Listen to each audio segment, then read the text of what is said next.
Welcome back to my channel. I'm Tashera. If you're new here, this channel is all about fragrances.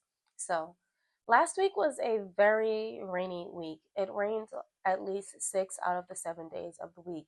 And going into this week, it's going to be the same. So, I thought I would make a list of fragrances that I think are perfect for rainy weather. So, let's get into this video. And before I start, I want to say if you enjoy this video along the way, please give it a thumbs up. If you have not yet subscribed and you do enjoy my content, please consider subscribing. I really would appreciate it. And now let's get into the video. So per usual, I will start with my scent of the day. My scent of the day is Liquid Imagineers Blanche Bete. This one for me is a love. It's in, if not my top 10, it's in my top 20 for life. I did a top 10 for life. I think I'll do a 20 eventually. I don't really like long videos because after a while I feel like a shortness of breath. I can't talk for too long. But let's get into this scent. So for me, this smells like a heavy dose of coconut combined with some white floral notes and a woody base. That's what I get.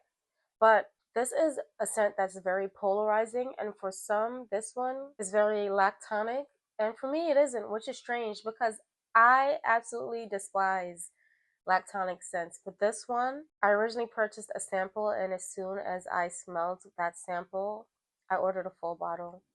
This is beautiful, but I know that this one is polarizing because this isn't a compliment getter for me.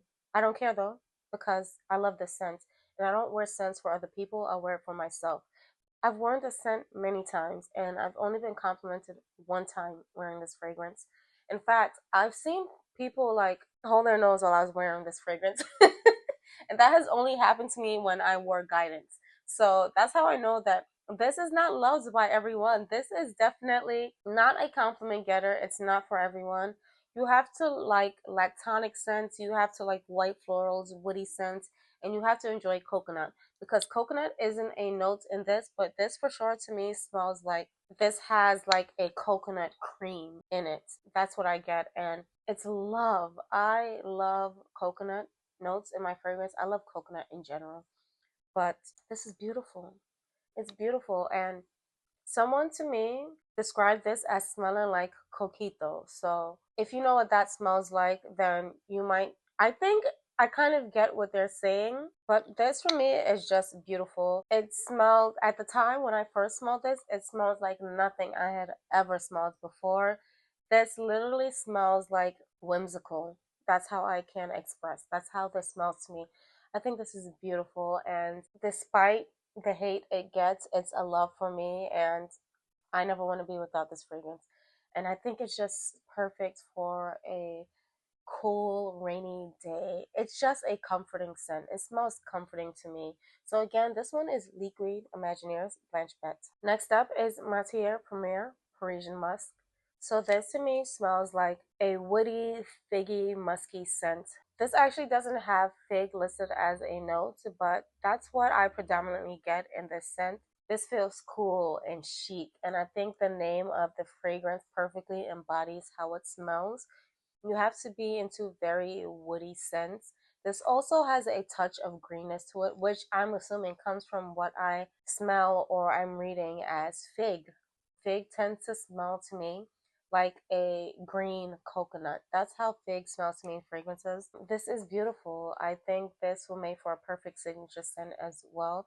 Someone who isn't into super girly scents, you like things that are different. I think this definitely is like a head turner because it's sort of unique. I've never really smelled anything like this before. I think this is a beautiful musk fragrance.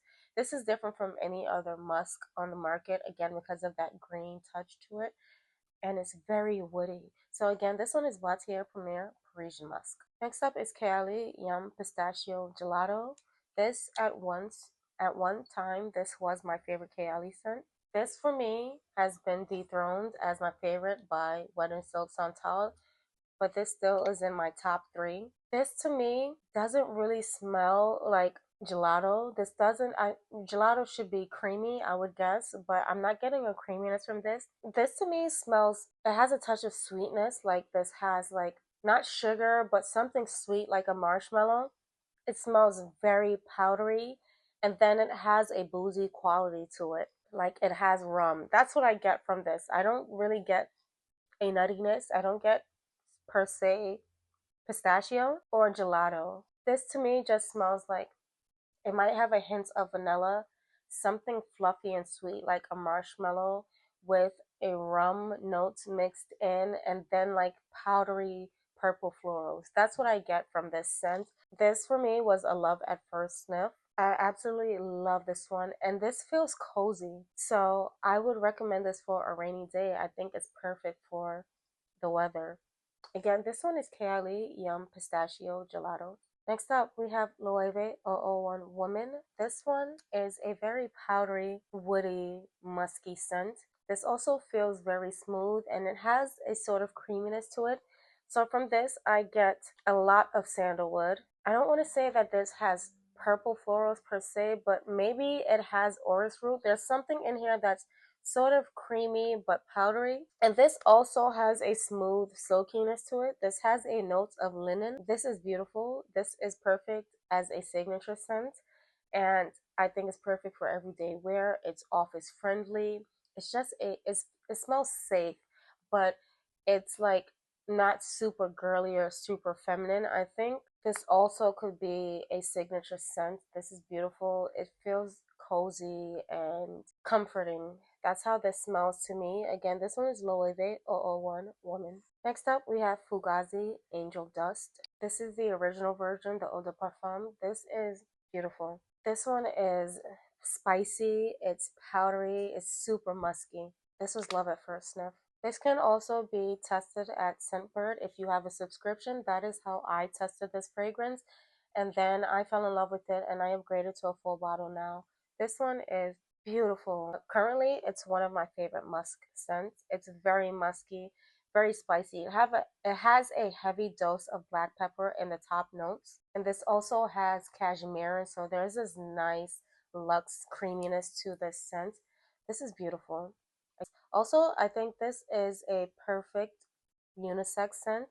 This is loved by both men and women. Again, this one is Fugazzi Angel Dust. Next up, we have Maison Crivelli Rose Saltifolia.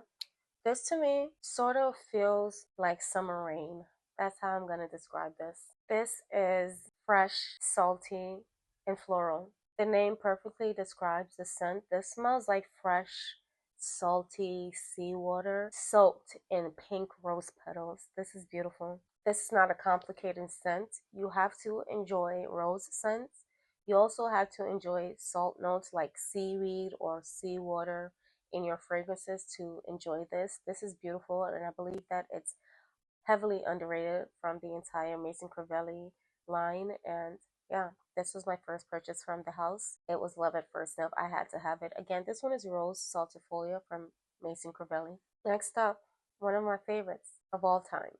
This is Labo Another 13. What else can I say about this that hasn't already been said? My bottle is almost empty, so I'm gonna have to refill this soon. Are you kidding me?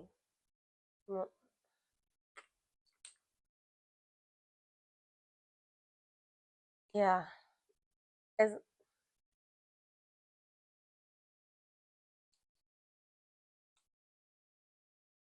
to think that I couldn't smell this for years. I couldn't smell this. And now I can. And oh, I was missing out. I was definitely missing out.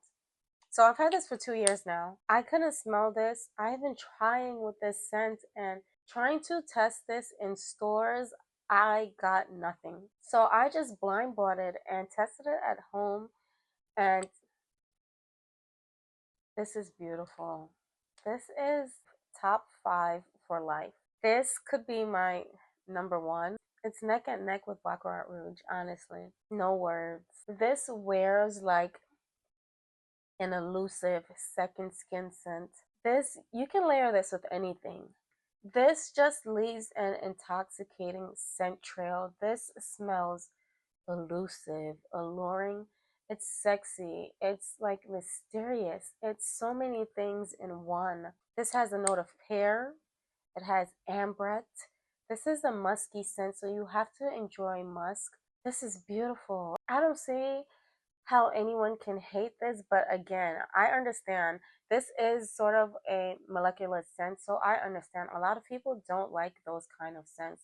But for me, that is one of my favorite scent categories. So this is a love for me. It is perfection in a bottle. I hope this is never discontinued because I need this for life. If there was only one scent that if I was to listen, you need to get rid of that collection and you can only have one. That's it. One for life. It will be this. So maybe this is my number one because I think it's perfect for any occasion. It's perfect for everyday wear. This is one, as I said, you can layer with almost anything. This is beautiful. That's all I can say. I'm done. I'm gonna stop rambling about this, but yeah, Labo Another 13. While we're on the topic of your skin but better, next up is BDK 312 Saint Honoré. So if you like diptyque low papier, don't come in my comments telling me I pronounced the word wrong. I said what I said. So this to me smells similar to that, but imagine that less creamy, but then it has a heavy dose of ambroxan. So you have to be into those molecular scents because that is for sure what this is. This one does last, it projects, it wears lightly at the same time. This for me is a compliment getter. It's beautiful. I think if you have low papier, you don't really need this, but they do have slight differences and they layer beautifully together. Always, when I wear one, I have to wear the other. That's just what I do. And I get compliments every time I wear that layering combination. Again, this one is 312 BDK Saint Honoré. Next up, we have Glossier You Doux. This for me right now is my favorite Glossier. This actually dethroned the original You. This for me is beautiful. This has a woody touch to it. It also has a powdery touch. So I feel like this has powdery florals in addition to a woody note. The woody note in here is actually Palo Santo. So I do get a heavy dose of that. I absolutely love the smell of Palo Santo. Burning it in a room and smelling the aroma is a wonderful experience for me. It just smells really good. And this just is beautiful. I love this creation from Glossier. I think they need to make bigger bottles. It's time. It's time. Again, this one is Glossier You Doux. Next up, we have Byredo Anomalique. If you like scents like number 5 or even Dirty Heaven from Born to Stand Out, if you like scents in that realm, this is in that category. This actually is much softer than number 5. It doesn't have that rubbery aspect. It smells like a toned down version of number 5 combined with a hint of Mojave Ghost. So this has that beautiful violet note that's in Mojave Ghost, and this it wears moderately. This lasts at least 6 hours on skin. Byredo is my favorite house. I say that all the time. Yeah, this one is slept on. It's not talked about much, so I just want to highlight this fragrance as much as I can. Again, this one is Byredo Anomalique. This next fragrance, I don't have a full bottle of because I was debating if I wanted the original or the Extrait. So this one is BDK Gris Charnel. This one is the Extrait version. I also had a sample of the original. And I was going back and forth a while. And I thought that I would just get the Extrait because it has this beautiful vanilla in the base, which makes it different from the original. This one is more denser, is richer, is deeper. And I want to say that the vanilla in here reminds me of the vanilla in Ani. This one just feels much warmer. But the more time I've spent with this one, I've realized that this one is much more masculine than the original. The original is softer wearing and much lighter. So I think I'm going to go ahead and get a full bottle of the original because I absolutely love the scent profile of this fragrance. It's so cozy and comforting. It's just a beautiful scent. And this one is definitely 100% unisex. So I recommend this for both men and women. Again, this one is Gris Charnel Extrait. And next up, I only have a sample. This one is Iris Palladium by Loewe Primordiales. So if you like Gris Charnel, You may like this.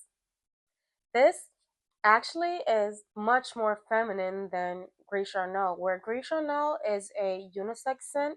This one is more feminine leaning. This one has purple florals. This also has a hint of vanilla, and this also has green notes, which freshens up the fragrance. This one does not have the fig note that's in Gris Charnel, but this still has a greenness. No, this has a note of cilantro and mugwort, which are both green herbs. This one has like a menthol type of feel. It's very aromatic from that lavender. This, I think, if you like Gris Chanel, I don't see how you would not like this. Also has an amber note in the base, which adds this nice sweet airiness to the scent. So if you like Gris Chanel, or if you didn't like Green Chanel because of that fig note, but you sort of liked the DNA or scent profile, I think this one is one that you should try to test. It's sold at Nordstrom. That is where I got this sample. And again, this one is Iris Palladium by Loewe or Primordiales. So that concludes my video. I hope you all enjoyed it. If you did and you have not yet liked the video, please give it a thumbs up. If you enjoy my content and you have not yet subscribed, please do consider subscribing. I really would appreciate it. It helps to make my channel grow. And if you have any recommendations that you feel like I missed out or you want to recommend, leave a comment down below. Let us know. And until next time, I'll see you all in the next video. Bye.